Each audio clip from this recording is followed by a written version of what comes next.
Good morning, everyone. I call this meeting of the Governance Committee to order. We'll start with a roll call. Councilor Tabor. Present. Councilor Lombardi. Here. And I'm Councilor Cook, and I am also here. This morning, we are going to start our agenda with a review and approval of the minutes from the March 27th, 2023 meeting.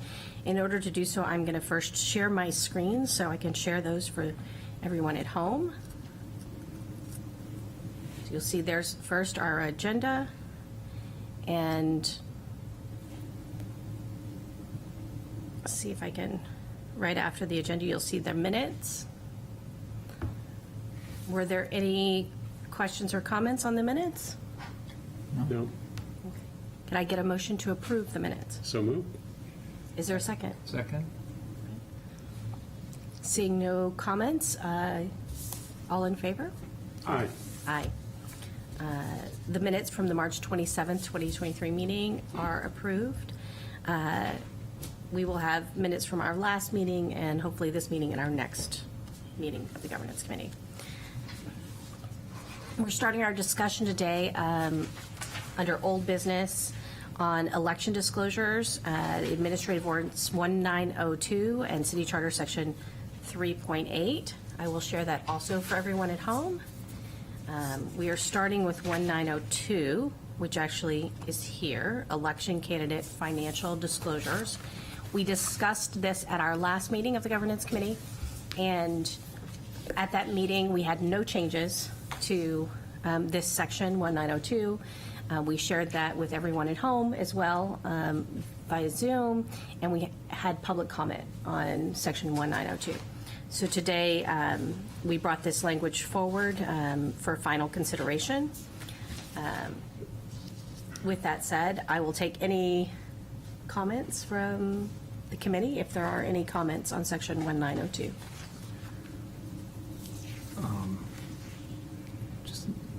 This is fresh, so we'll just do a little reading on the spot.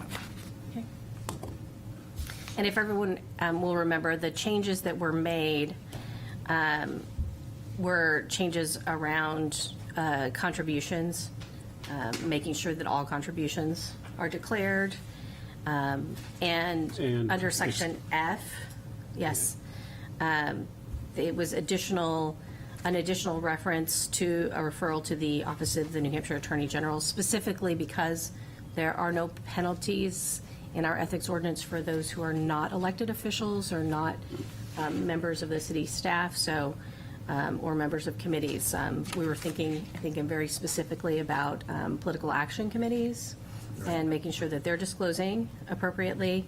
And in section H, the other change was making sure that financial disclosures are posted to the city website for more transparency. I should note also that these changes, once again, will not go into effect for the current election cycle. They will go into effect for the 2025 election cycle. Whatever happened to the disclosure of expenses rather than contributions? That is currently a requirement, is my understanding. Yes. And section B requires that. Cumulative total, not itemized, if your expenditures are over $100. And the current form, I should note, for 2023 was already altered by the city clerk's office to reflect that requirement. Okay. So there are changes from 2021. Those changes to just the disclosure form were made by the city clerk to be consistent with the current ordinance as it sits now. Okay, good. Because I remembered that wasn't on the form before. I just wanted to make sure that. Yes, that was definitely altered for this election cycle. Okay. And then for the next election cycle, we would be asking for additional disclosures, making sure that all contributions, even those that are made in materials or services, are disclosed. Okay. Are there any other comments? looks like. If there are no other additional comments on section 1902, I would ask for a motion to move section 1902 forward to the city council for review. I'll move that. I'll second. Okay. All in favor? Aye. Aye. Okay. Section 1902 will go, I will try to get it into the city council packet for our next meeting on September 18th. And I will request first reading for that first meeting in October. Okay. It would be great to have our form attached to that rather than this. Yes, just for their, so that they're aware. I'm happy to do that, provide some background. Yeah, because our form's different, yeah. Okay, that's the sample form. From the that's state. From the state requirements. And those, that's the form that's currently sitting in our ordinance now. But that's just an easy alteration. That's not something that we, I think, have to vote to change. We just have to put it in I there. can communicate with the city clerk's office. Okay, so with that done, we will now start reviewing, again, additional considerations in the city council draft ethics policy. I should note that it's really important to remind everyone at home that a policy provides guidance for the council and members of our committees and staff. It is not an ordinance, and it's not part of the ethics ordinance, so therefore it would not be punishable under the ethics ordinance violations. It is a policy to provide guidance. So we are still very much in the draft stages of working on this policy. I'm going to stop sharing and share the policy as it stands today. There were minor changes to the policy from our last meeting, adding 2 different sections. We had discussed initially sections 1.1, 1.2, and 1.3, but then there were 2 additions, section 1.4 and 1.5, out of our last meeting of the governance committee. And where we can discuss every single one of these provisions, but let me first go through and let everyone at home know that we added section 1.4, which is a section on recusal and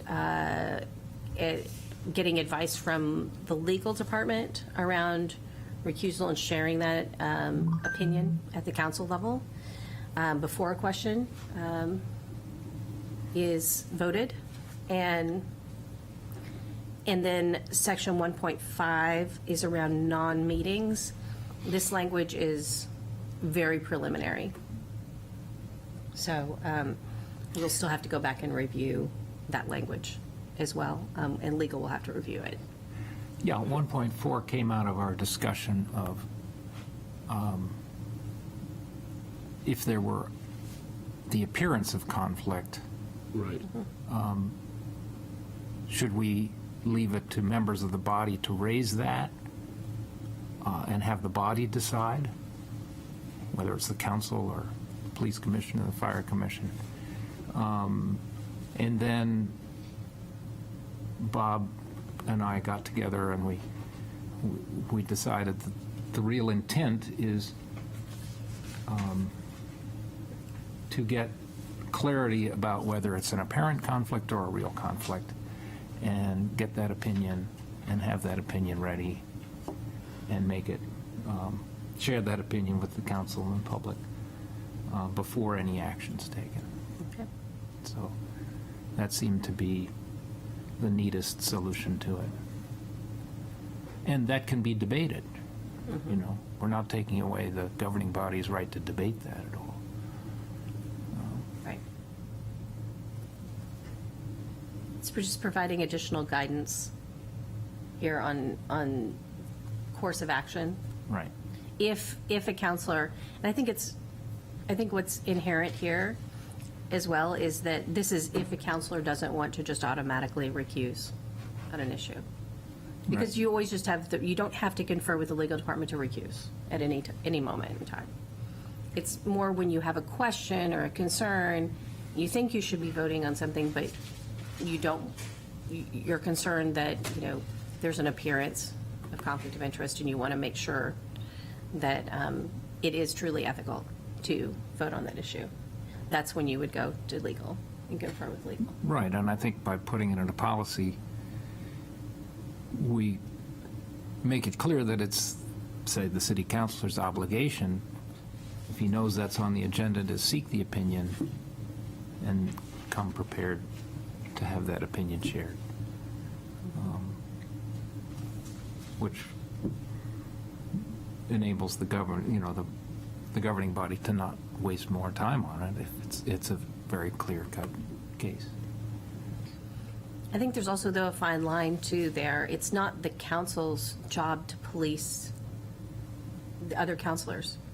That job, when it comes to ethics, goes to first the ethics investigative officer and then the ethics board.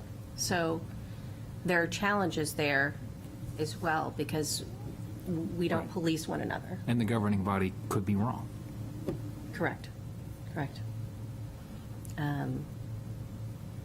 I think that's correct. I mean, the first line is, of course, policing of the individual. Right.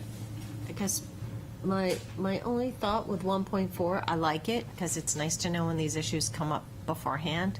I could certainly see the instance where a city councilor may, as the conversation evolves on a particular topic, says, oh, I didn't think about it, but I may have a conflict given how the conversation evolves or an amendment that gets raised. So maybe you want to build in a little room in there for those times when you're sitting on the dais and maybe, like I said, because an amendment is offered or something that all of a sudden there is a conflict, potential conflict that arises, you may want, instead of the written opinion, you might want a verbal opinion if there is, time and ability to do it on the fly. Right. Because I could see that happening. Sure. So you Love might, it when we know beforehand, but recognizing that sometimes doesn't happen. So you might, I'll put a question here around that in red. If there is a question that arises during council discussion, Inquiry shall be made of the city attorney. okay. So I just say the counselor shall request an opinion Yep. from the city attorney prior to engaging in further discussion. Yeah, there you go. And we can discuss that language and have that, does that seem reasonable? We can have then the legal department go through, is going to have to go through all this language anyway, again, Yep. one more time, so. So in that situation, if there's an amendment to an ordinance, the counselor should recuse themselves from that amendment vote. Would they then have to recuse themselves from the entire? Yeah. Okay. Likely, I think. it'll be Likely, interesting but to it see may what- be very fact-specific. I'm just trying to put enough Yeah, wiggle no, room in there to I see why make you it do clear it. you're Yeah. looking for a legal opinion, preferably written if you know it's coming in advance, and if not, Right. then let's deal with it out in the open, Yeah. Okay. you know. And as Councilor Cook says, Yeah. these are our policy guidelines, not Right. our ordinance. Yep. It's not city law, it's how the council should govern itself. Yep. That's right. And I think it's helpful to provide this kind of guidance to city councilors, because it's challenging when you don't, when the only guidance is the ethics ordinance. The ethics ordinance does not provide very much guidance at all. It's In just terms what of is process, It's, when yes, you're- it's just exactly what you shouldn't do. And it's not always clear when those issues would arise. So we can ask the legal department to look at this. Section 1.5 was added to handle the issue of non-meetings. And I want to make sure legal looks at this because the council shall not meet unless the meeting is duly noticed. Well, what does duly mean? So I want to make sure that they look at it and make sure that we have the right language there. It might be legally noticed or, Well, we generally make sure that all of our meetings are legally noticed. Recognize that under state law, there are certain emergency situations, some catastrophe, heaven forbid, where you might need to call the city council together for less than 24 hours. So there are some very narrow exceptions. So just recognize the state law, recognizes there are sometimes conditions that we can't foresee that might require some exceptions, but they're all spelled out in the statute. I think if you wanted to continue with the current practice, which is to, whenever practicable, we notice the non-meetings of legal counsel, we can write some language. If that's the practice you want to continue, then I think we can write some language that is expressive about that. I thought that was your big issue, which is to make sure that the current practice continues.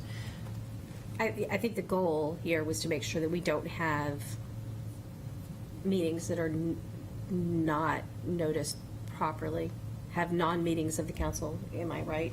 Non-meetings of the council Right. that are not non-public meetings, but that are just non-meetings without due notice. There was a practice for a while, 2013, 14, 15, 16, of having non-public meetings that were not noticed, and they were called non-meetings for legal advice. Yes. Right, because technically that's And, state statute. and that's not in compliance with RSA 91A. We would disagree with that, but we're okay working, the legal department's okay working with the current practice of this and prior city councils to do the notices as we have been doing for legal meetings. And I think we could draft some language that encompasses that. Yeah, well, I think there was a policy passed, wasn't there? Forbidding non-meetings. That was our I- correspondence this morning from former assistant mayor, who I think I don't know. passed that. I don't know if it was a formal city council policy such as we, like you have up here. Right. There may have been I don't recall one being in there, but there may be. I can go back there. In which case, we could grab that language and just meld it into here. Right, added here. Yeah, I think the goal is to have meetings structured the way they are now Yeah. currently. Which When is we have a more non-public- transparency. Yep. Yes, non-public meeting, it is noticed, the subject's noticed. Right. And the same, clearly, our public council meetings are noticed. Yeah, I mean, I think 1.5, as you have it now, is the right path. Here's what the former assistant mayor says. The council agreed with my motion to set a policy to discourage the non-meetings practice, and ever since has not held non-meetings. And then he cites one exception. Non-meetings are not needed because the council can run and has successfully met under the provisions of non-public meetings ever since. And he urges us to make it clear that such meetings should not be held. And I agree with that, because I remember that incident, and the newspaper heard about it weeks later, because it was completely not noticed in any way. Keep in mind, though, some of the flexibility that you have when it comes to meeting with legal counsel is that, for example, if you started in, well, I suppose you could continue the meeting. Never mind. But I was thinking sometimes you might want to have a non-meeting with legal counsel after your city council meeting because issues came up that needed to be addressed, but,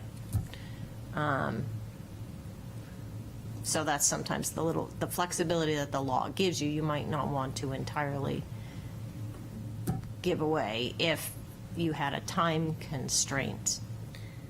But, you know, we'll work with whatever you'd like to do and happy to grab some language and I put think, it in there. yeah, and I think it's always tempting to say, let's do this out of the public eye. There is a provision in RSA 91A to do that. But I think the spirit of 91A is do everything in public except legal counsel, personnel, real estate, these specific exceptions. And when you do those exceptions, you need to notice that it's going to happen in non-public. And I think that's a pretty good, clear path to go.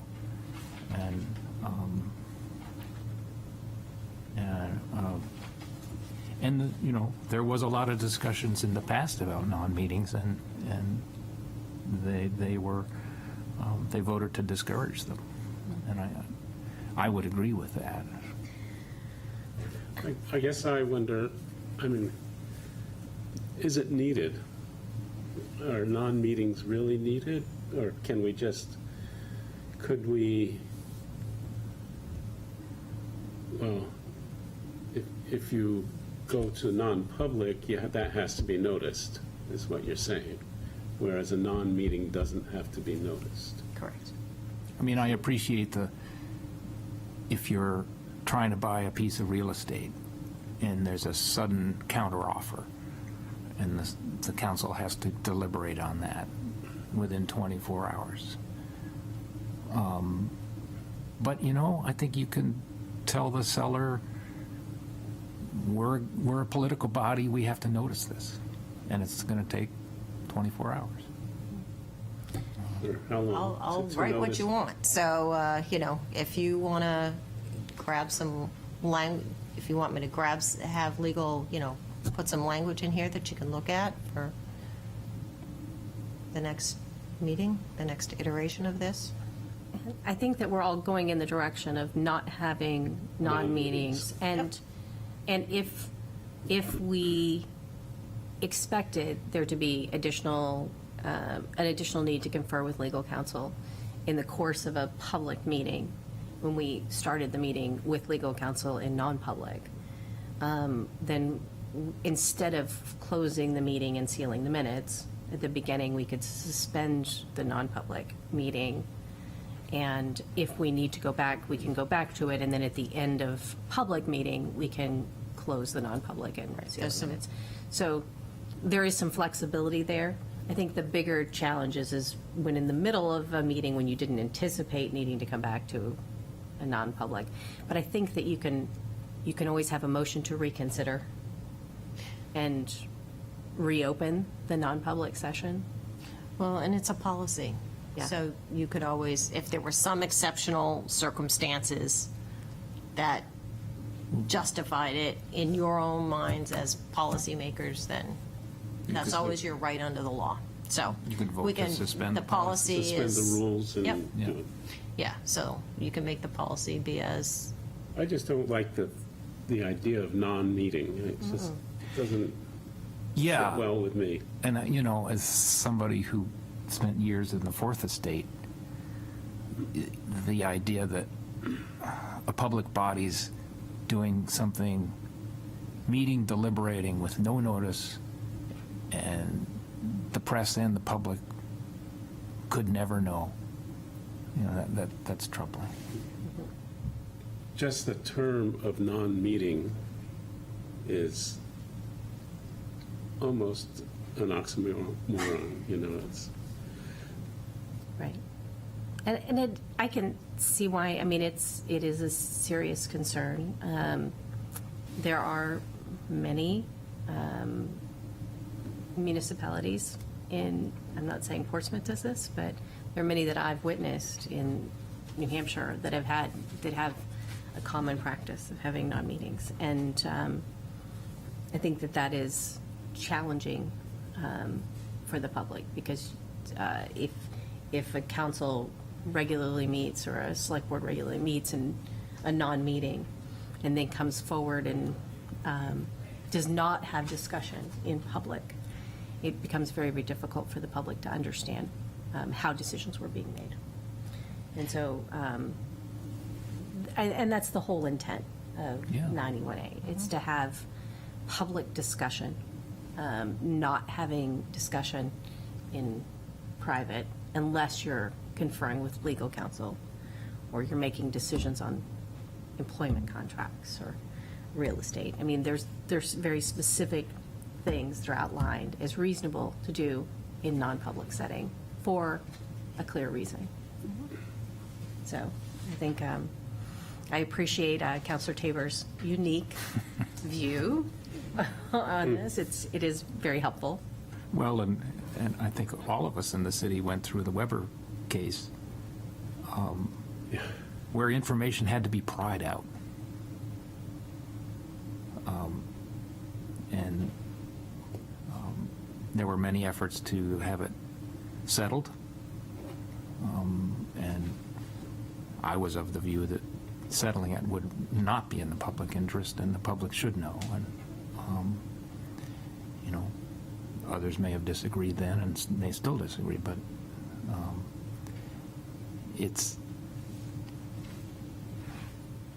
there's nothing wrong with sunshine.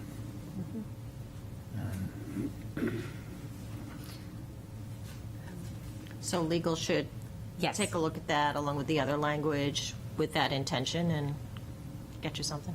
Yes, and I will actually highlight this language as well for legal. Mark it as read for legal to review. And I want to go back to the first parts of this conflict of interest policy, because we've discussed them on a few occasions. The first is around not exerting undue influence on quasi-judicial board members in their official capacity. The second is not attending other counselors' meetings when you could inadvertently create a quorum. Not voting on matters pertaining to your own personal reputational interest, including issues of ethics and conflict of interest. This is trying to capture that piece, that concern out of conflict of interest and the ethics ordinance that legally it's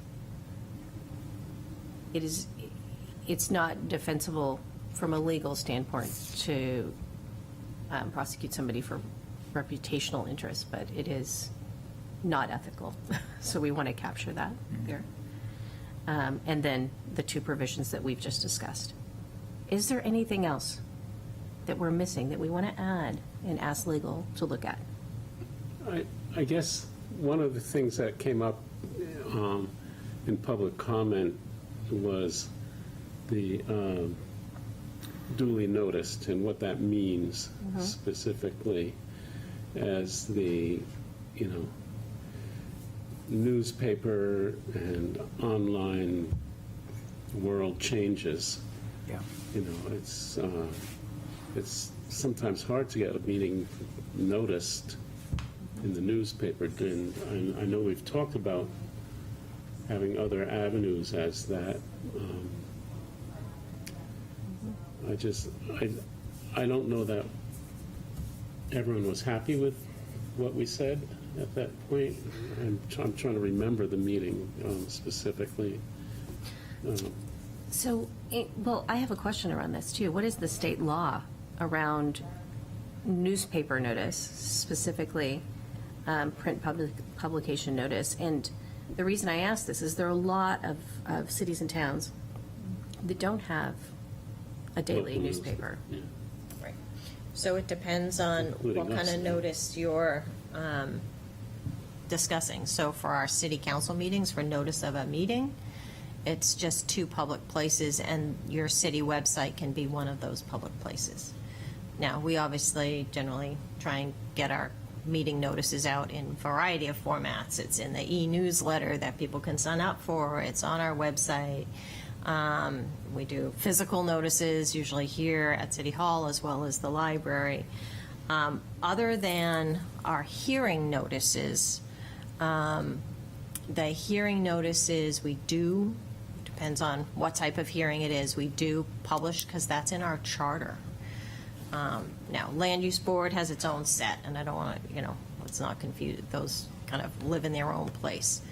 But our administrative code and I think our charter as well, off the top of my head, both, I know our administrative code has some requirements for publication in a local newspaper, and at some point, we are probably going to have to look at that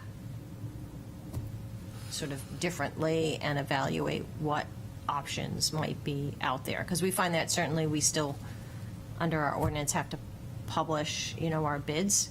I can tell you that's where no one goes for our notices of bids. There's Dodge reports.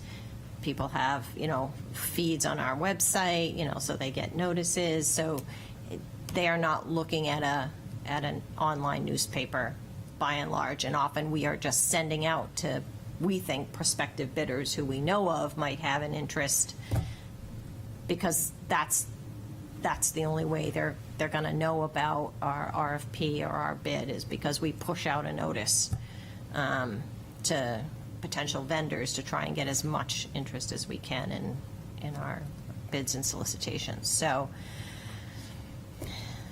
yeah. So it's a conversation across boards. But our general meeting notices do not have to be published in the newspaper, the general ones. But the bids and the public hearings, there used to be RSAs that had to be in newspapers of general circulation. I don't know if that statute still exists. For the land use boards, there's still some of that language for public hearings, yes, which has caused an issue. But some of our obligations are not state obligations. They're sitting in our own ordinances and charter. Right. I just think of, as the Portsmouth Herald becomes more and more USA Today, it's not a local paper. Yeah. I And I think, just wonder about what we do about that. Right. yeah. With challenging publishing times, too. Yeah. I'm kind Yes. of wondering, at what Yes. point Yeah. do we discuss with the newspaper alternative, not print publication, but online publication with them, and what the timeframes are for online publication in Seacoast Online versus print publication? So that's another level of that discussion, Yeah. because they might be able to turn around an online notice faster than a print notice. Well, they do local news faster that way, Yes, the day faster. yeah. Is it, and it's expensive, right? It's one of those last remaining legal monopolies that's for revenue maximization. Yeah, that and obituaries. Right. So that's the challenge. So we might have to revisit that. I mean, clearly, there won't be a charter change for another 2 years at least, because it's not on the Yeah. ballot this time around. But within 2 years' time, I think that probably will be a very important discussion Yeah. that we need to have. What we might be able to do at some point is kind of put a list together of those items that we still send to print media and what their statutory requirement is. Like, where does it come from? Is it our own requirements, or is it from state law? And there have been some attempts to kind of do some workarounds at state law, so we're kind of looking at that for some of our land use boards.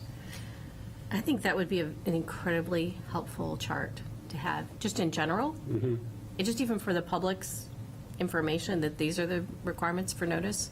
Because I think a lot of people have different expectations than what the legal requirements are for notice. And the city generally goes kind of above and beyond We try the to. requirement. We try to.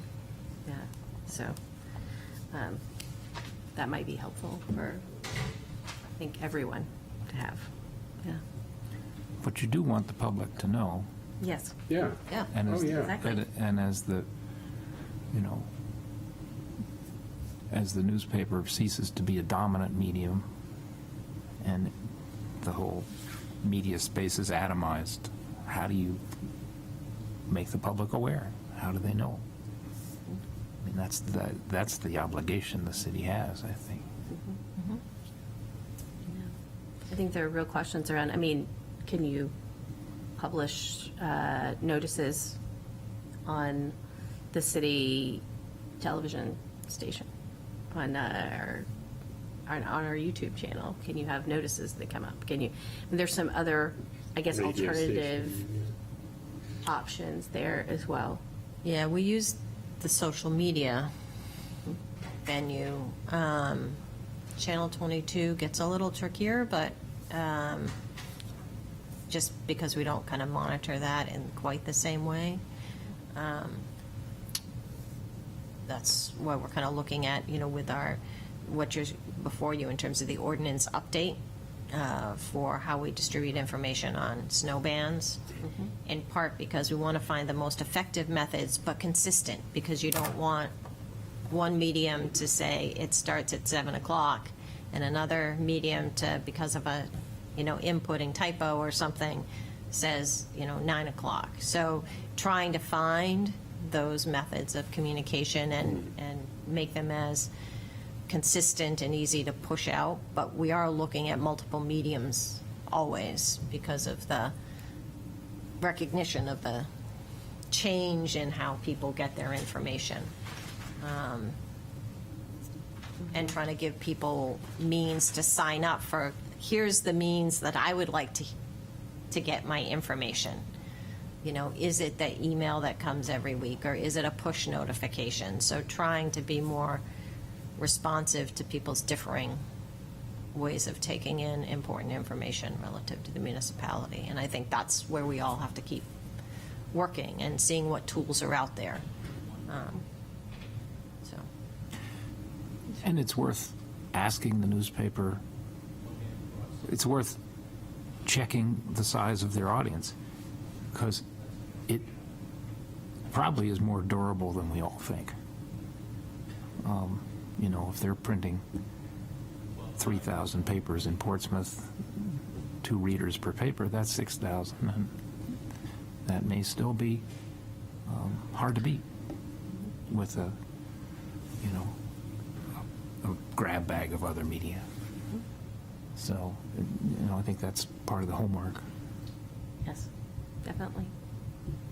Okay. And if you add the online component, which I know is larger than the paid circulation, the print circulation, they have a very, very good reach.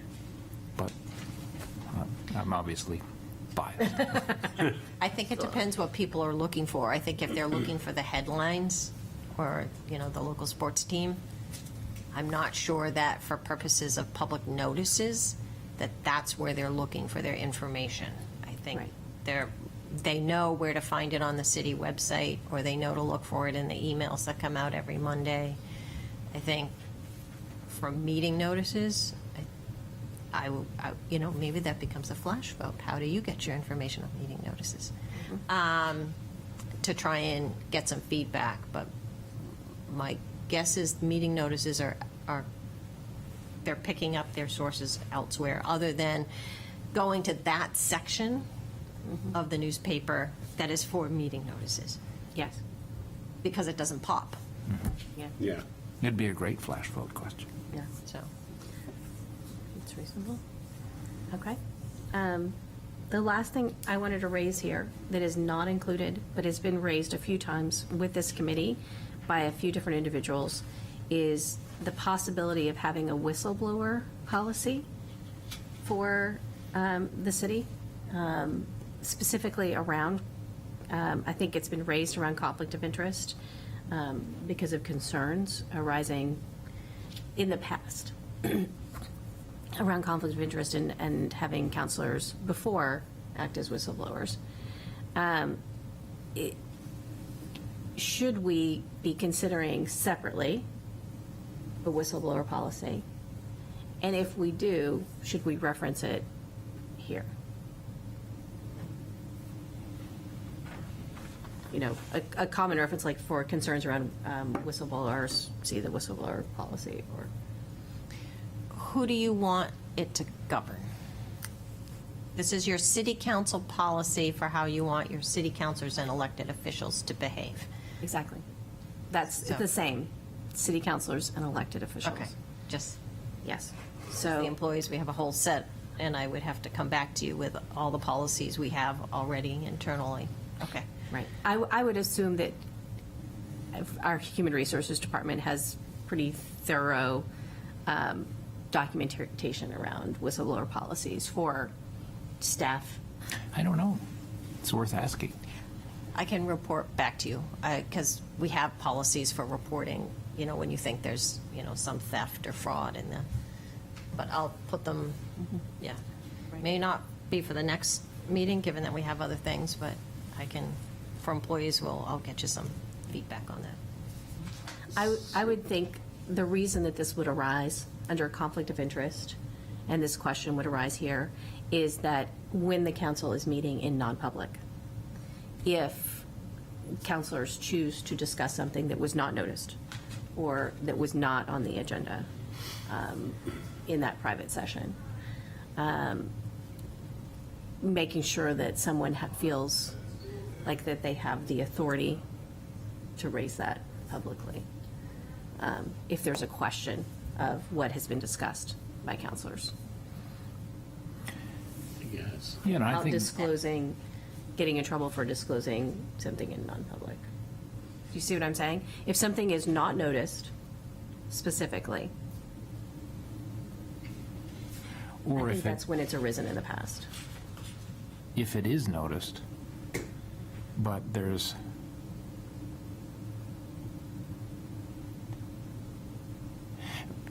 if it is noticed and there's a vote that, for example, to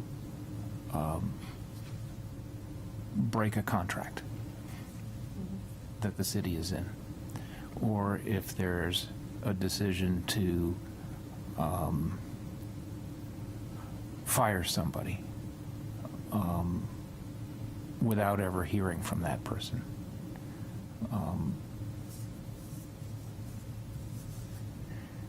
You know, should we have a whistleblower policy? Well, what can go wrong when the council's meeting in non-public? That somebody says, the public should know this. That's the question. And, you know, human beings Don't, make mistakes. I mean, I don't know that we've had non-public meetings without legal counsel. Well, we And- haven't. Hmm? We haven't. But there may have been some a And, while back. yeah, and it seems to me if there's legal counsel at non-public meetings, it's incumbent on the legal department to intervene in something like that.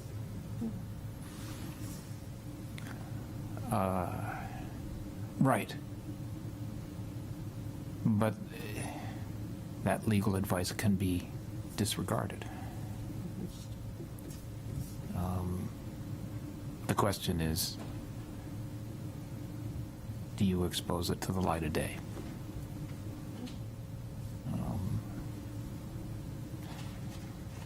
And it's a question to weigh pretty seriously and thoughtfully, because the laws around non-public are quite strict for not disclosing what goes on in non-public with penalties. Correct. So barring any whistleblower provision, well, even with a whistleblower provision, you still might be violating RSA 91A by disclosing anything from a non-public. That's a question, you know. I can add it to the list. If somebody wants to blow the whistle, but that's revealing what happened in non-public, you know. Let's take that one back, and we will give that some reflection. All right, I have added it to the list. I know my list is getting long here. This is just an issue that's come up on more than one occasion in public comment, here, also at the council level, and also in emails that this committee, I believe, has received. So I want to Okay. make sure that we do think about it very seriously, that we consider when it would be appropriate. Particularly as it has that intersection with a non-public meeting. Okay, got it. Just trying to think of the hypotheticals so that as we try and fashion, here are the consequences and here's perhaps the way through them. Correct, I get, okay. I think that is the current concern. I've added that question here. Okay. I am going to go ahead and, if there are no further discussions around the policy for today, until we get more input from legal, I'm going to go ahead and stop sharing. Well, the only other hypothetical you could explore is more along the mundane, typical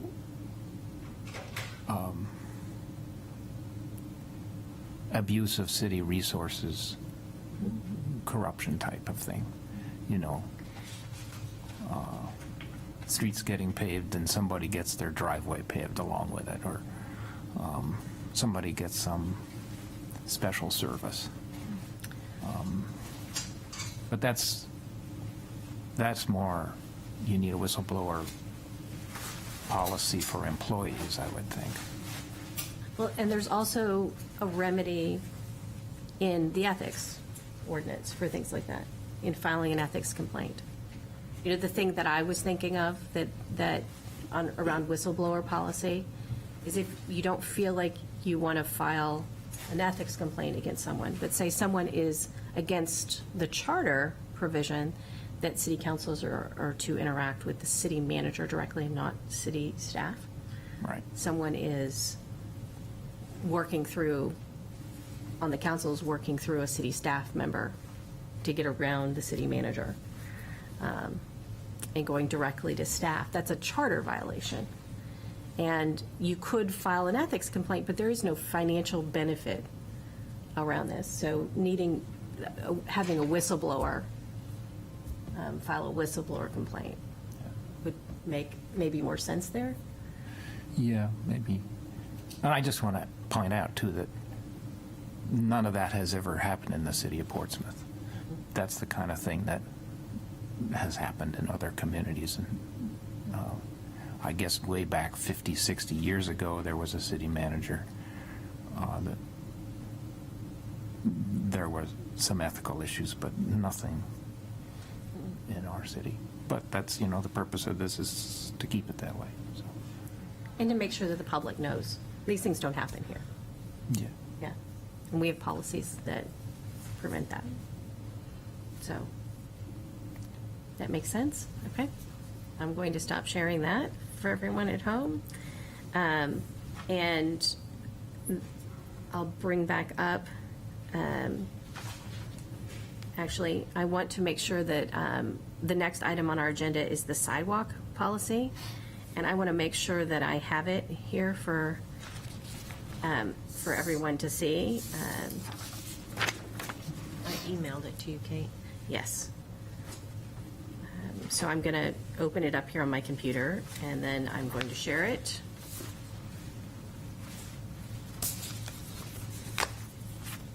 So let me go back to Zoom so I can share my screen, and everyone will have the sidewalk policy. in front of them.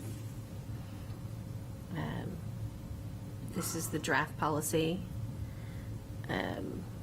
Basically, our current policy with some potential changes. So unfortunately, my computer doesn't like tracked changes and doesn't show them.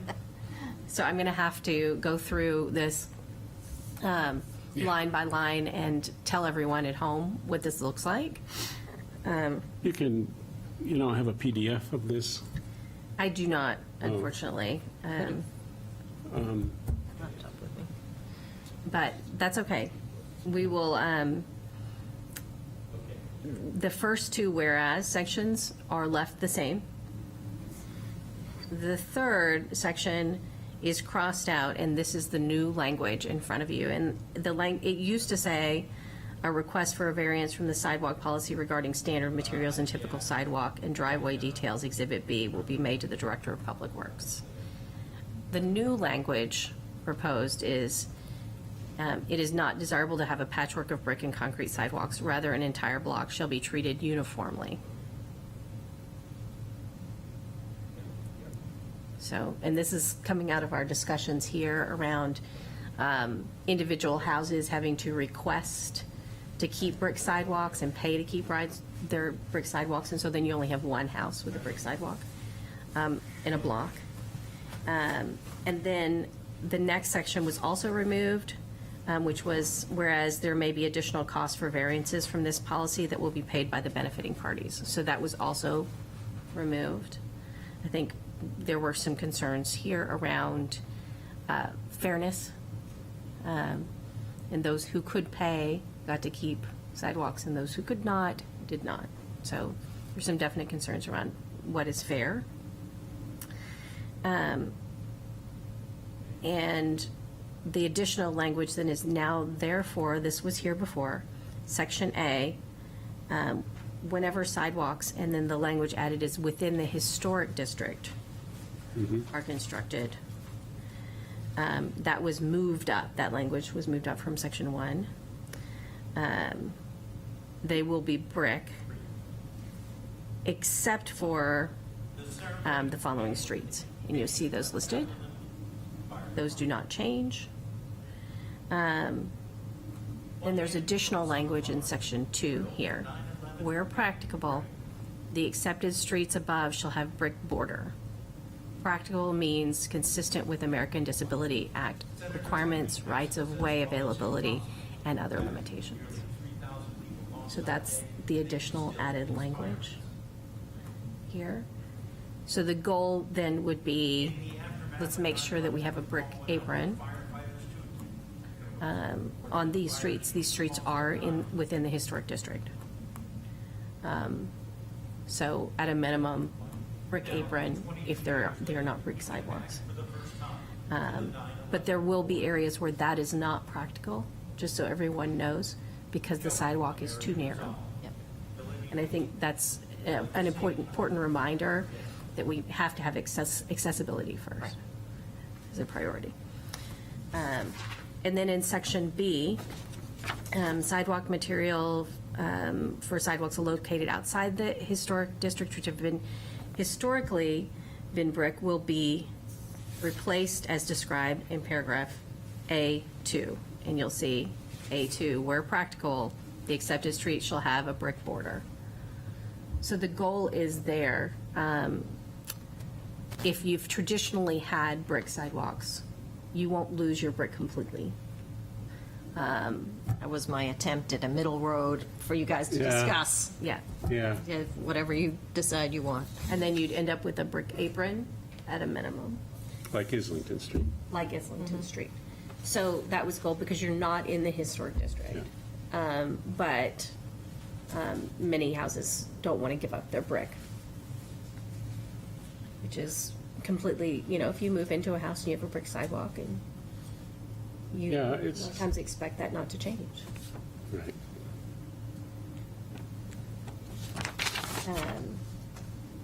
And then the last language in Section the last language here, where a sidewalk for a particular block is located both within a historic district and outside the district, the entire block should be brick. And on your hard copies, it says clock, but it should be block, and I changed it in the electronic one, but I was saving paper and did not reprint. Yes, Cloth. I Yes, like But it cloth. is block. yeah. So does that help everyone understand? That would mean, when we were doing State Street sidewalks, the council voted to go ahead and keep brick where there was brick, so that we wouldn't divide a block in half as well there. If there was brick in one area, that we would continue brick throughout that entire block. And we wouldn't have a shift mid-block. And other provisions have not changed. So, Don't we want to say where a sidewalk for a particular block is located within the historic district and outside and is currently brick? Then the entire shall be brick. Run that by me again. it would be, Which paragraph are you on? We're talking on C. Okay. see, yeah. Is currently, he was adding currently brick. Was that the intent? It really is sort of where you want to go with this. So I just took Yeah. simple. So you just said we're not going to have Mongol blocks that Yeah. have both. Yeah, That's the intent, yeah. yeah. So the brick Got it. sidewalks will extend slightly outside the historic district, essentially, Yes, in every location. yes. the end of That the would block. be more costly. I mean, that's the consequence of that. On the other hand, what I really took away is uniformity, fairness, and tried to, again, give you something to talk about and see how this kind of fits with your thinking. And Yes, Counselor Tatum. Did we ever, I know we had asked, I had asked, to know the amount of brick sidewalk outside the historic district that we now have that pre-exists. so I talked to Peter Rice about that, and he rattled off a bunch of streets that he thought were, there were only a couple that he saw as sort of kind of coming up against, shall we say, a little more brick based on what's been done. When you look at the next, say, 20 years. Because, we've already redone some, and they're not going to be touched again in the next 20 years. And who knows, by then maybe we'll have a different paving material that looks like brick but works better than brick. So he took a quick look at this this morning, and he was comfortable with this draft, but I'd love to give him more time to kind of digest what this would mean if he wants to send someone out in the field. But he didn't have an immediate concern with this in terms of consequences. Now, the brick border, or brick apron, if you want to call it that, it's more expensive than concrete, but it's not as expensive as all brick. So it was trying to find that balance point. And he definitely is in favor of uniformity. So whichever way you're going to go, make it the whole block. Don't do the piecemeal. Yeah. I can get his further sense on that if you'd like for the next meeting, but Well, I think as we were deliberating about it, the question arises of, well, how much outside the historic district is there?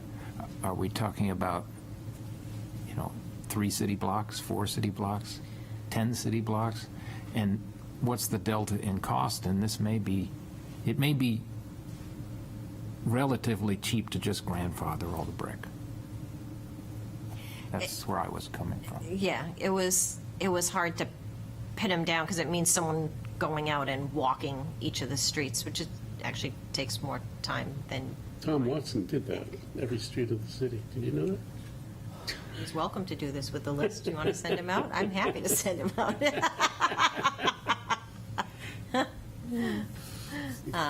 But we didn't have time to do a Yeah, no, street by street. But that his thought explains it was very it well. wasn't too, at least in the next foreseeable, for the foreseeable future, it wasn't too much. I have a question, and how, I guess, And I did get some of the answers to the other questions that came up at the last meeting. Oh, good. a definition of a block, for example. Now, if you, as just an example, Aldrich Road, it doesn't fall into this, but if it did, on our side of the street, there are no side streets. So is the whole road the block? Or is the block defined by side streets on the other side? That's a good question. So maybe we'll So have I to think keep I think noodling of- this one out. Perhaps Okay. of South Street, too, as things like that, where there are no side streets on one side. Right. Right. This is good. This is why we put our collective minds together. How do we define a block, and what about? Side streets. I mean, I took from Dave Adams' input to us, from the historical perspective, whether it's 300-year-old stones or whether it's, 150-year-old brick, that's part of the character of the city. And so shouldn't preserving that character of the city be the rebuttable presumption? And if so, how much does it cost and how much is there? The cost today is not going to be the cost 5 years from now. So I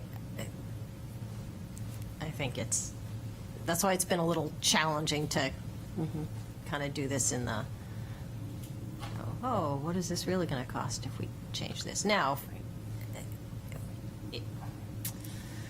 we could, originally this policy did have language that says stuff comes back to the city council. It's just you have to make that decision early in the design process, so when you bid it out, you bid it out with the correct material. As to the historic pavers, because I know that came up, so according to Peter Rice, the city is obligated to maintain the historic pavers and has done so on prior occasions. Because the pavers are not ADA compliant, the city is required to maintain alternative ADA access, such as ensuring that the sidewalk on the other side of the street from the pavers is accessible. So they take seriously the requirement to make sure that those pavers are to some degree retained, even if they're slightly maybe reset or utilized somewhere along there, but then sensitivity to the ADA accessibility piece. So that's the answer on the pavers.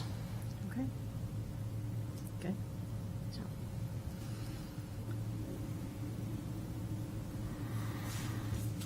So generally, are there other thoughts about this idea that,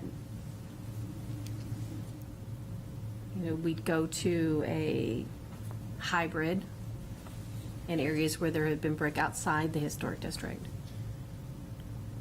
That would still mean that some residents are losing their brick sidewalks. And by doing this way, you remove the option of them paying to keep them. right. That's the big thing about Right. this redraft. Yeah. Trying to find a way to meet that uniformity of at least area. It's a tricky one. It's a tough decision, like what makes the most sense. Financially, it's better for us to go to concrete sidewalks. But they're definitely, and from an ADA perspective, concrete sidewalks are probably better as well. But from an aesthetic point of view, And a historic one. yes, if you have a historic home outside the historic district and you have a brick sidewalk, you probably want to keep your brick sidewalk. I mean, you can create, as there was here, a relief, you can go to the city council. It's just, do you want that? And if so, it's got to come early in the process. And how often do you want to see these on which streets? I mean, we could, I was on Google Earth last night trying to see how easy it was taking, Pete's, quick list of, Cabot and some of the other ones and take a look at them. But, that may be the only way to really do this. And if we don't have a project coming up in the next 5 years, There's not a rush. there's not a rush. But we want to be mindful too, some of those streets, one of those streets, was it Cabot? I don't know if it was Cabot or, that paid for their own brick sidewalks, the whole street. Yeah. So the That's idea. another option. That we would come in and now, Take that option we don't have that away. relief, right? Yeah, that was recent, though. Yeah, that was recent. So that's Right. not going to be changed anytime in the near future. Right, I but think if- that was Pete's thought, where are you likely to, what's not, maybe what's in the schedule for the next 5 to 10 years, and that really is your, where you want to set your policy to some degree. I always think, though, you never know with brick sidewalks. DVW replaced the brick sidewalks on Gate Street just a few years ago. And then they had spalding from the top of the bricks because of that batch of bricks not being ideal. And they had to come back and replace it. So if something like that happened Right. when no one was pays? anticipating, Yeah. yes, having their sidewalk pulled up and replaced, that it wasn't on schedule. I think they might be upset, so. We could create a list within here of the streets that have recently been bricked that are outside of the That's a historic known- district. That's pretty easily obtained, yeah. Just thinking, we have this nice little list where it's concrete, but within the historic district, you could make a list of streets that, the whole block is brick or the whole street is brick, and it would remain brick. That's an option. And as much as I know that adds work to the plate for the city, I think it might be valuable to do that. Because we list the exceptions to brick. Right. Maybe we need to list the exceptions the other way Yeah. as well. So list the existing brick outside the HTC.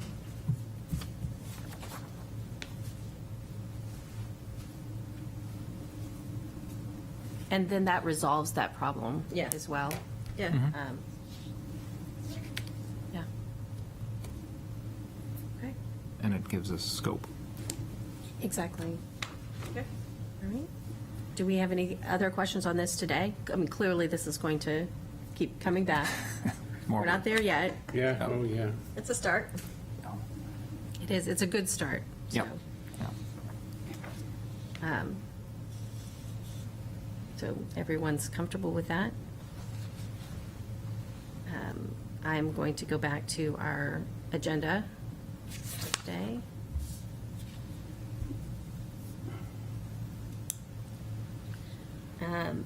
So we will have more answers on the sidewalk policy at our next meeting.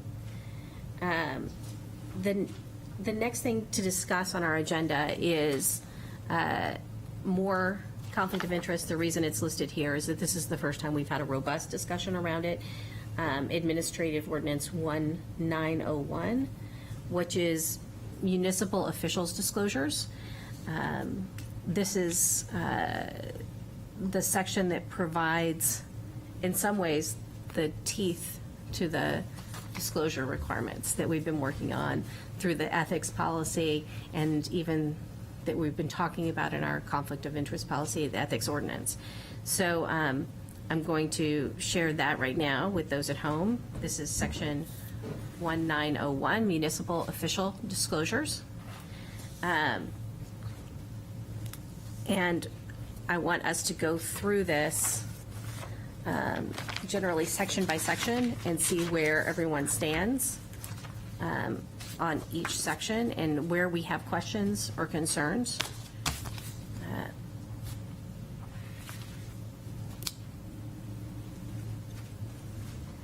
So clearly, section A will need to change because we will have to have maybe another reference to as amended here on section A.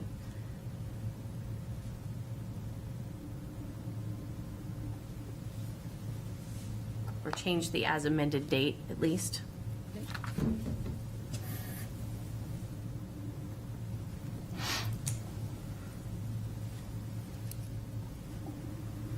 Then you go to section B. This is definitions. This is an important section because many people don't realize who's included in this policy. All members of the City Council, School Board, Police Commission, Fire Commission, Planning Board, Zoning Board of Adjustment, and Historic District Commission. So our elected officials and the members of our land use boards.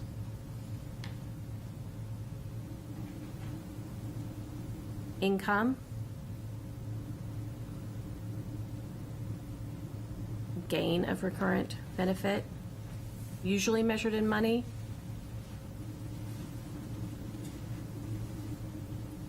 Capital assets, this is another important definition. Interests and investments in Portsmouth-based businesses, businesses owned by Portsmouth residents, and businesses which transact business with the City of Portsmouth.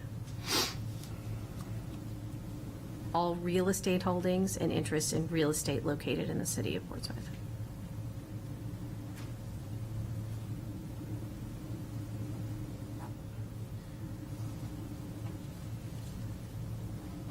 Then there's financial disclosure statement.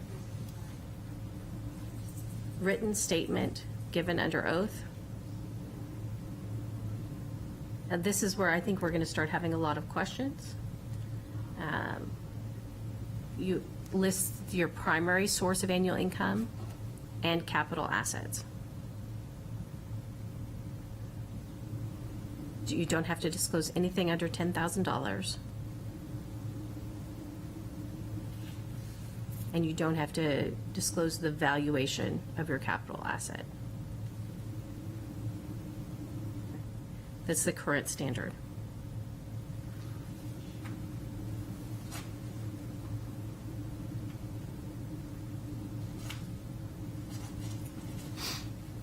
Any source of income then over $10,000 a year, even if it's not your primary source of assets.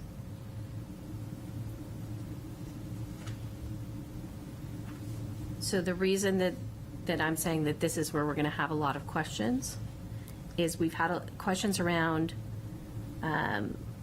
under whether or not we need to also include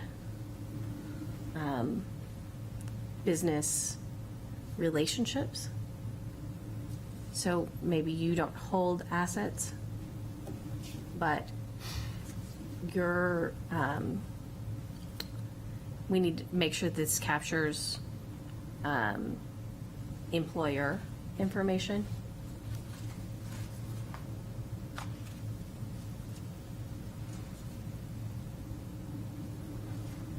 You would think it would under primary income or any income over $10,000, but given the climate that we live in now, you have individuals who work as consultants doing various jobs in the city that might not actually capture all that information that you want to capture. For example, if somebody works as self-employed, but then they have 10 contracts of $9,000. The question is then, all those businesses that are in Portsmouth that are each paying a tenth of their income in the year, do we need to disclose that information as well? because it wouldn't meet the threshold of $10,000.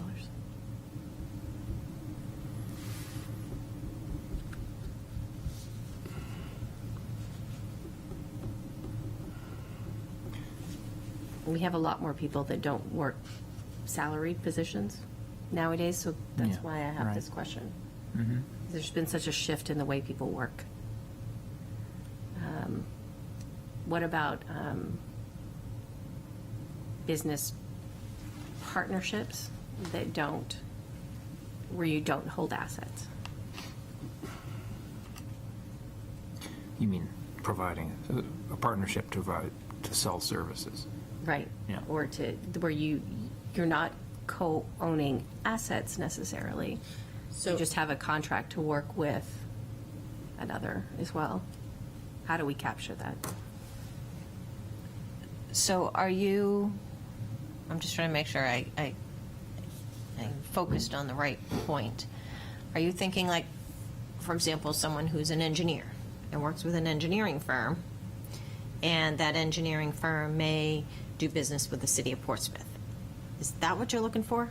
Well, that's another thing I'm looking for. Okay. That's the third thing. Okay. Yes. Yes, we would want to know that, say, we have an engineer serving on one of our land use boards, and their firm has several contracts with the city of Portsmouth. That's something that we would absolutely want disclosed. Even if they weren't huge contracts, it's something that would need to be disclosed. And so that we can make sure we're avoiding all conflicts arising. You wouldn't want them making a decision, say, on a project that was on the street where their firm was going to get the contract to do the planning of the city sewer line or that's servicing that space, right?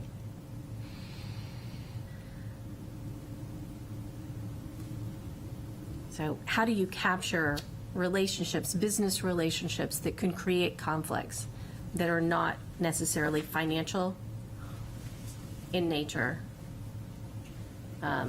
at this level is my bigger question. Or that the financial, while it seems like it's not a huge impact, it's under $10,000, it can be depending upon what someone's income is. The way, putting on my old litigation hat, typically,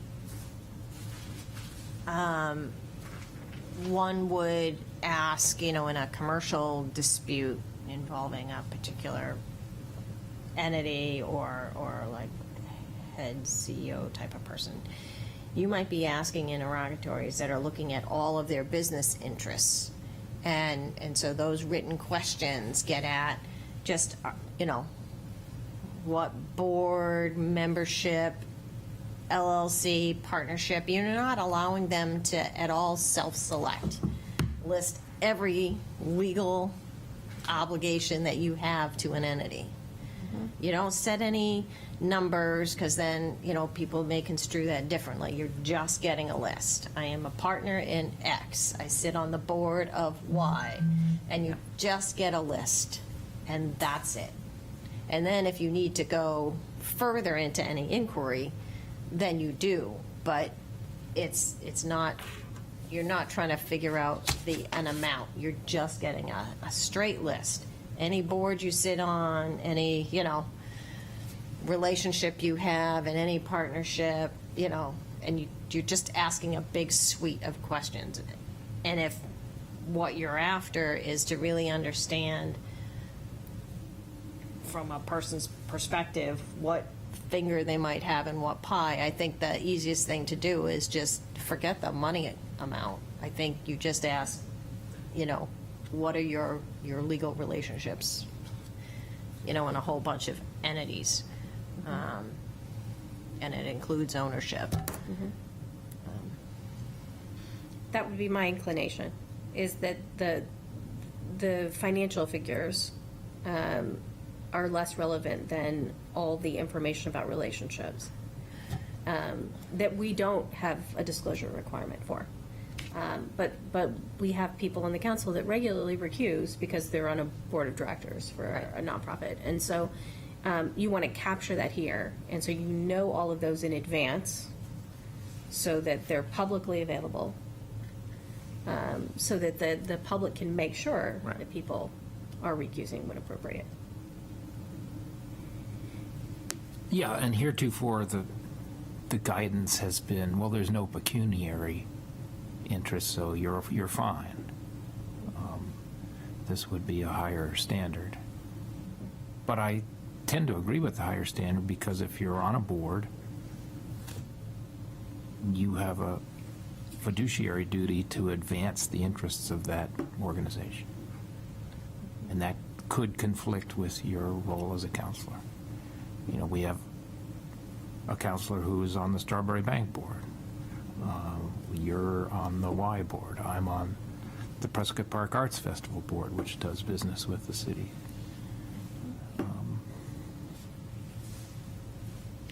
So is that a level of disclosure that we want to go to? You know?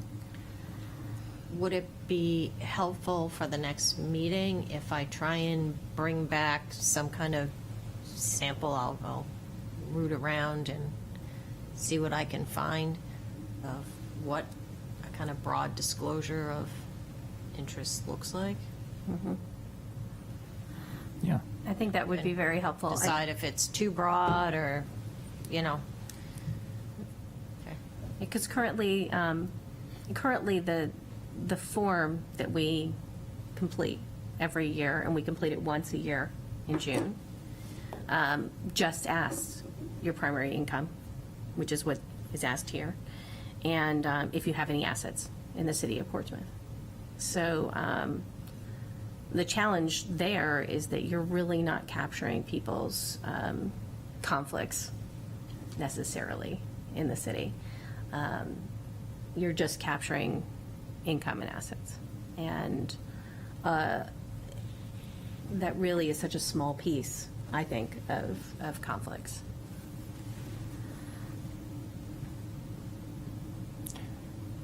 At the same time, you don't want to discourage people from serving both as an elected official and in the nonprofit world.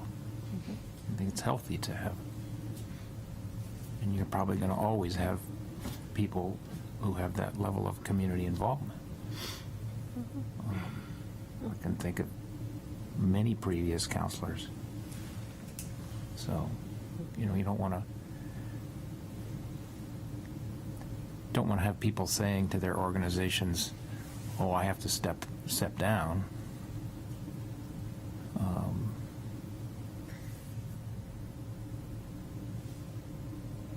It would only be logical if that organization was doing a significant project, I think, for the city of Portsmouth, where they were receiving funds from the city of Portsmouth. I don't know that we have very many of those, but there are some engineering firms that work with the city pretty frequently. You probably, if you worked for one of those firms, you probably wouldn't want to be sitting on one of our land use boards or be elected, an elected official in the city of Or Portsmouth. architectural, or Exactly, in the same way that we bar our employees from running for office because of the conflict there, here in the city. So there are a few, and it would be important for people to disclose those as well, I would think. And you know, it's interesting, it's not a standard that we address before someone applies, which is fascinating. The application to serve on a committee doesn't ask, do you have any conflicts, potential conflicts of interest? And it's something that maybe we should also talk with the city clerk about, is, you know, when we have an application for a land use board, because you don't apply for council in the same way. But an application for land use board, there isn't really a section on that application that says, do you have any potential conflicts of interest that you need to disclose? So that's an interesting, that's another interesting element that maybe we should consider as well, and the timing of some of these disclosures, because the disclosure requirement comes in June when our elected officials all sit in January. So maybe we should be considering timing also for these disclosures. I don't know. I guess there's part of me that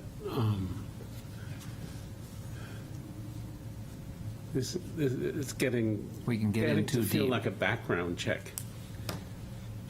I don't know. There's a level of discomfort I have with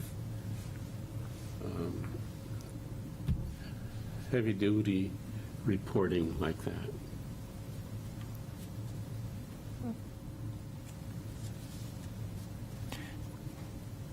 We should also know how much is required by state statute. You know, is there anything required by state statute that we're not requiring?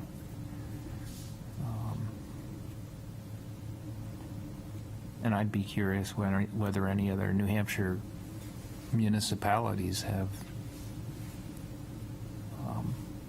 that degree of disclosure.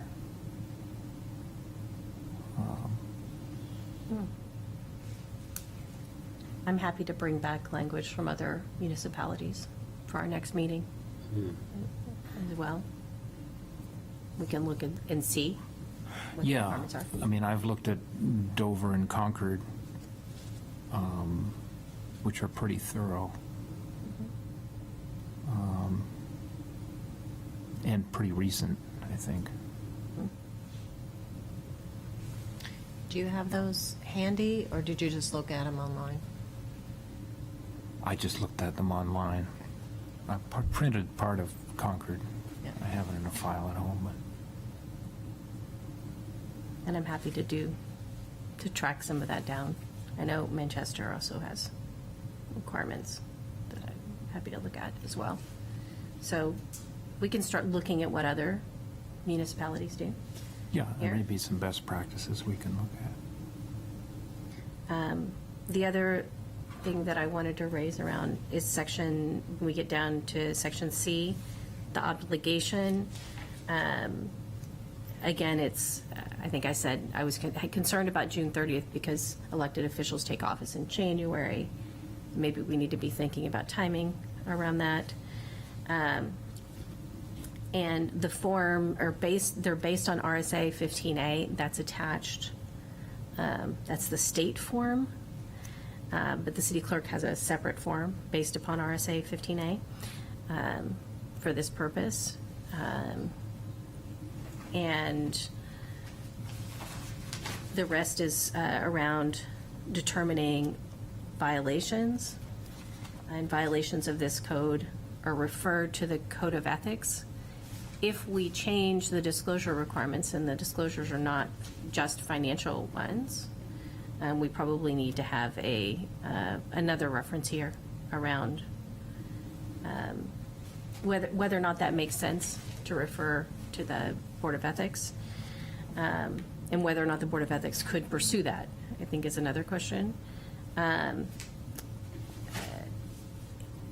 while they are public records, we don't have a requirement here to publish them on the website. We just made that recommendation in 1902. I know that there has been some request that we've received from the public around publishing these on the website as well. So we might consider that option here as well. And your disclosure statements are returned to you after you leave office. And that's pretty much it. Code of Ethics, again, for penalties.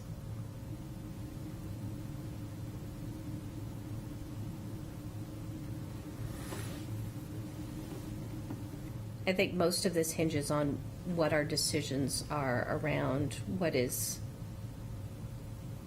should be disclosed and what shouldn't be disclosed. That also impacts definitions. We may have to add a few definitions depending upon what we're requiring.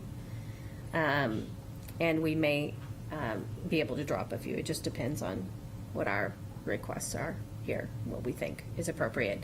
And then around timing and where that information is available to the public. So.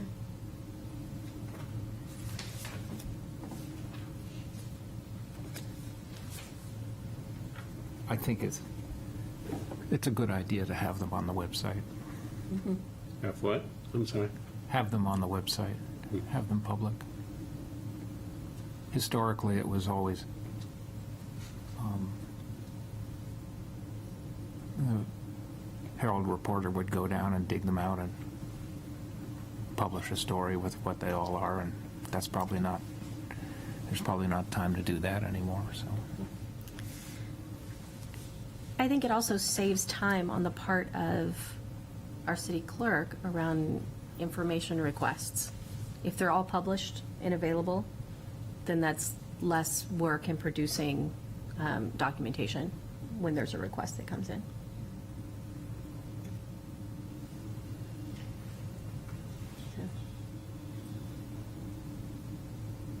Transparency is the key. Yeah. I don't know, does anyone else, is anyone else concerned about that June 30th date like I am? It's 6 months into your elected officials' terms for a financial disclosure statement. I believe that's based upon the state requirement. So that's why we have that date. There's no reason why you couldn't require in Portsmouth earlier disclosure, and they would be available clearly by June 30th for the state as well. I thought we did a disclosure at the time of election. Yeah, we do one before Election Day, and then any changes in the One last after. week or two, we have to update. wasn't it? Yeah. But that's all election related. It's not financial disclosures. They're all election disclosures that we make then. That's right. Yeah. That's right. It's a separate, that's what we just voted. So this is entirely separate. This is the June 30th disclosure requirement. So I just think it's important for people, you could have 6 months of people acting and voting on things, not knowing that they have a conflict if they don't disclose it. So. Is there anything else that anyone's concerned with here before we move on? And we'll, next time, clearly, we'll work from some language from others and get some draft language from the legal department.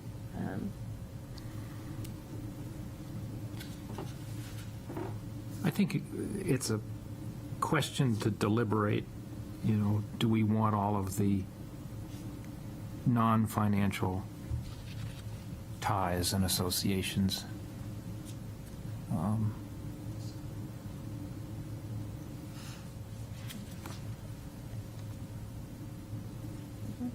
That's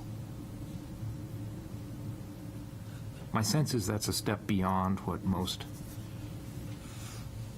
cities and towns do. On the other hand, there's merit to doing it.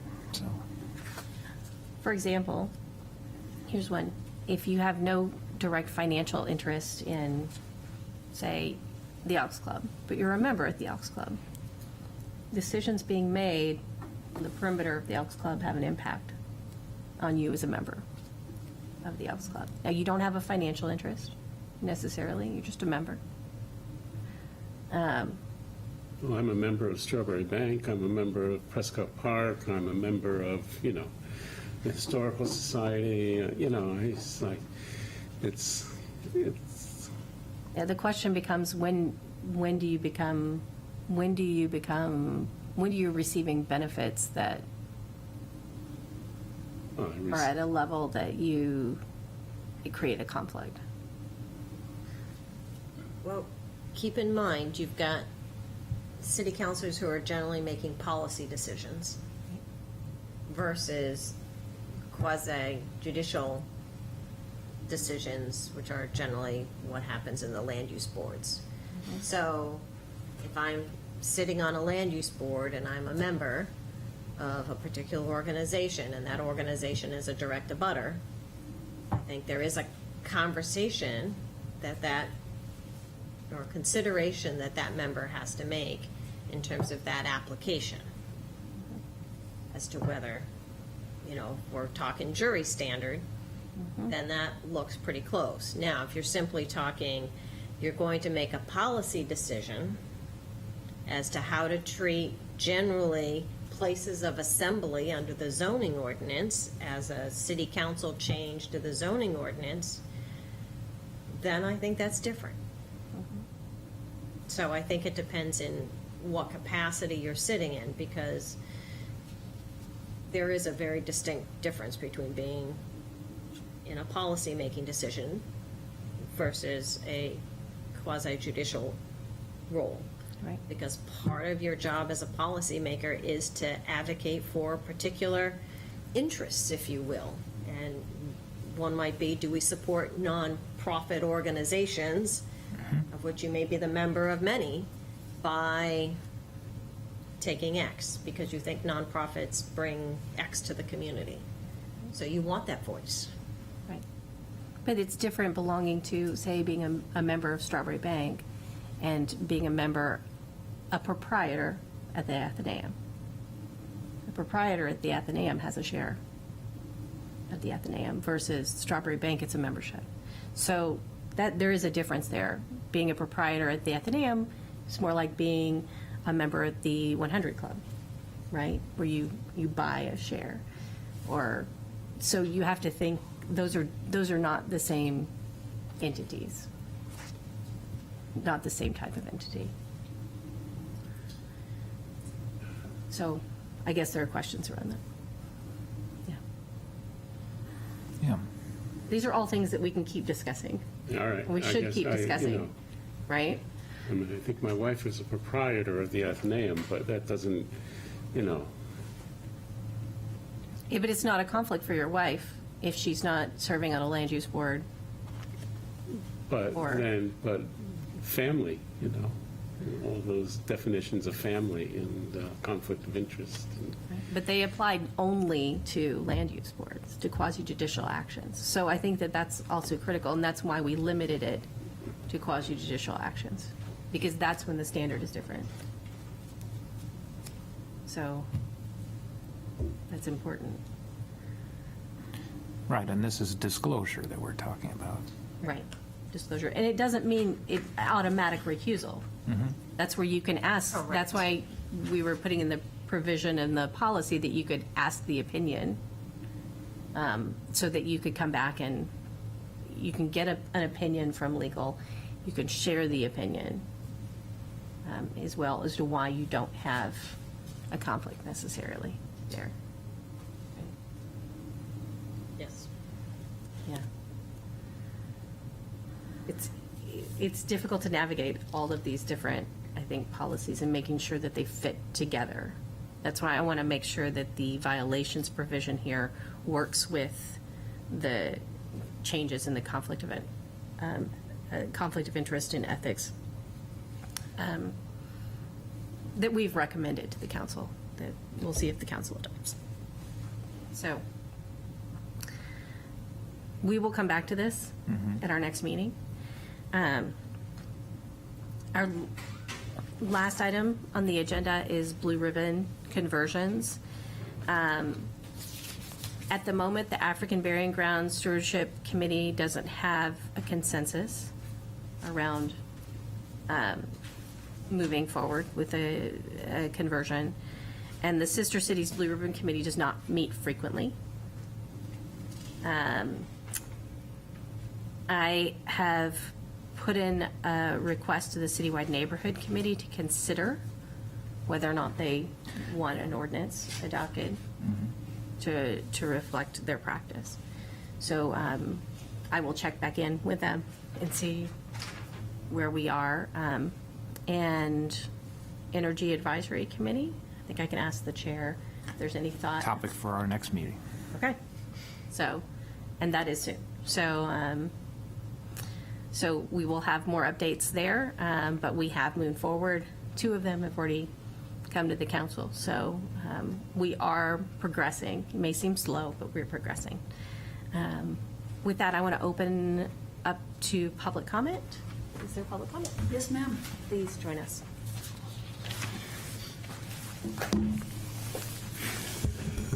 Peter Huda, 280 South Street. So I'm going to go through it kind of in the order that you went in and just let you know what my comments are. The first one is on the municipal disclosure. Number C, I would ask you to keep in mind, in the red, all such contribution except excess of $100, whether the contribution is made in money, material, or services. So basically here, you're asking anybody to make an interpretation of materials and services and how much to put on there. So that's obviously beyond what was required before, and I would ask you to keep in mind that's interpretation, because you can't have somebody give you all the receipts or whatever you want there. The next one is number H. So number H, I would like to give you a little history on making all of this public on the city website. So, and this goes back to the prior council, where a member had concern about all of the data, the personal data being put out there, and we even went so far as to not have residents who are speaking in public comment disclose their address. It's only required now to say that they live in Portsmouth. And that was brought forward by a member of the previous council. On the rest of number H, so I strongly oppose putting all this personal data on the website, and here's something for you to think about, besides what I just said. I support what we do now, that if somebody wants this data, they could come in and Kelly has it. I think it's part of, you discussed with Save Her Time, this is part of what she does. So my question is, and why I have a concern here is if anybody wants any of this data and it's on the World Wide Web, that is accessible to anybody.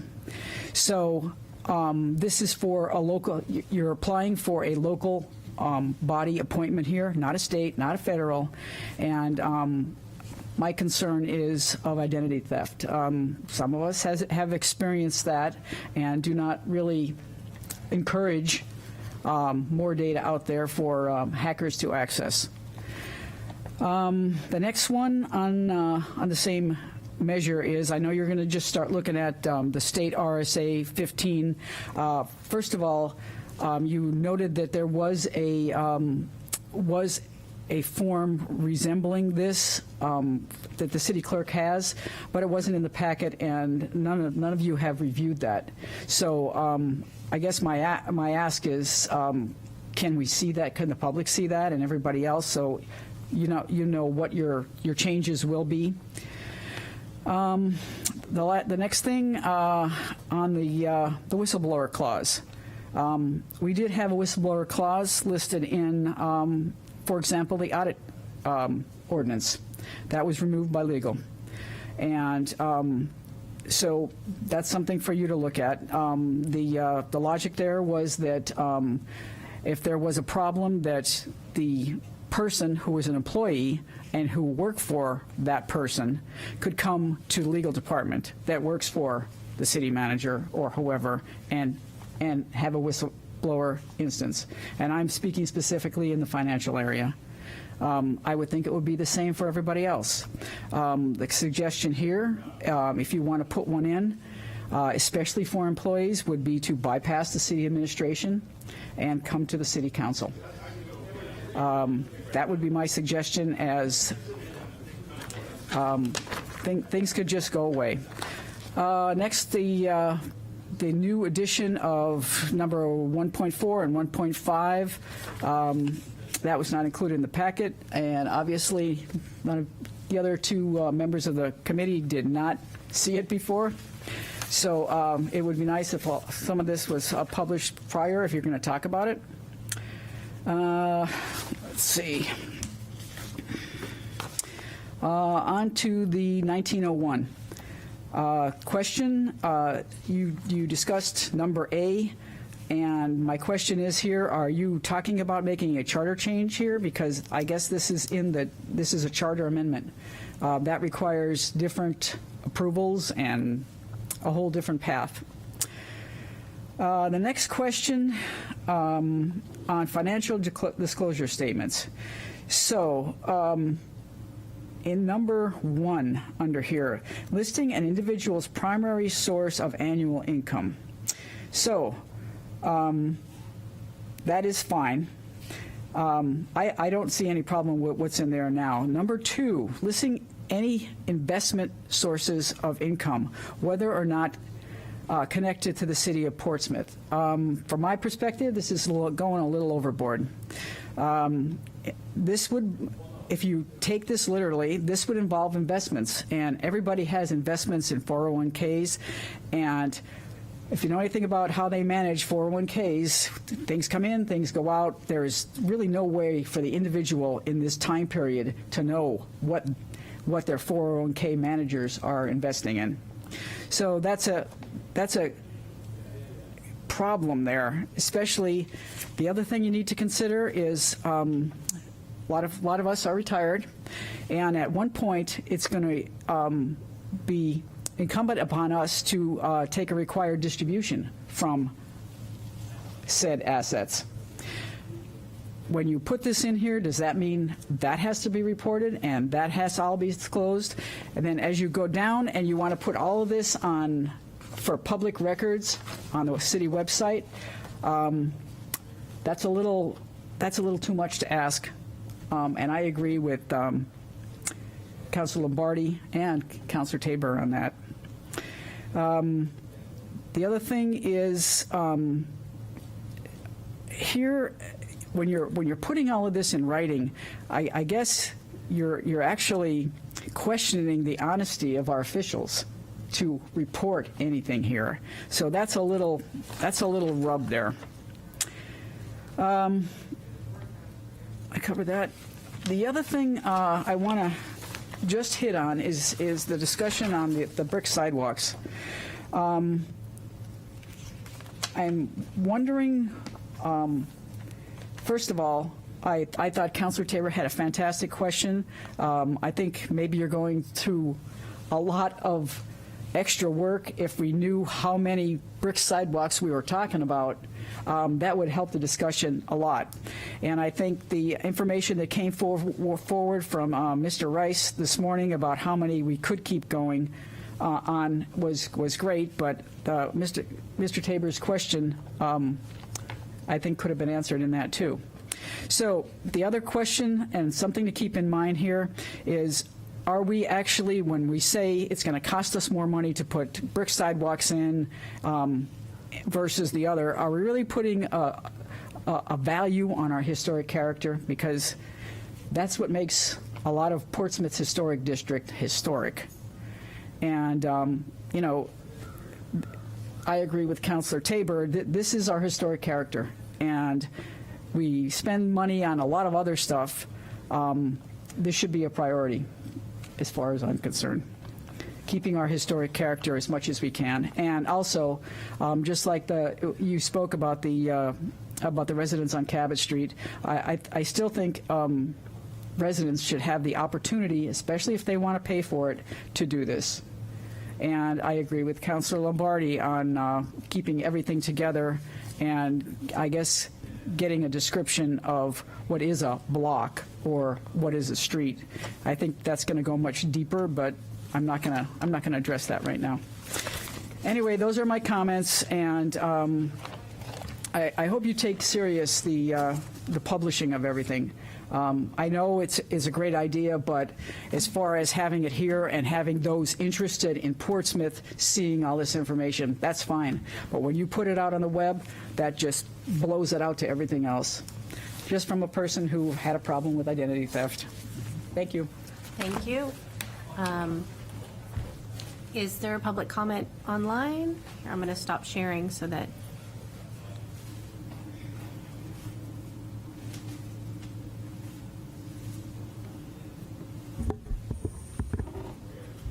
I know we have one person online. Do you want to join us in public comment?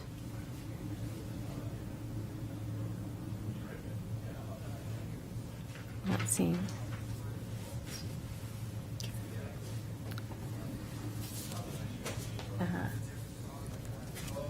Don't think so. Okay. I'm not seeing a hand up or a response. Are you? Anything? No? Okay. With that, then, I'll close public comment. And the committee schedule is, our next meeting is October the 10th. We've been having meetings twice a month, but we didn't schedule a second one for September.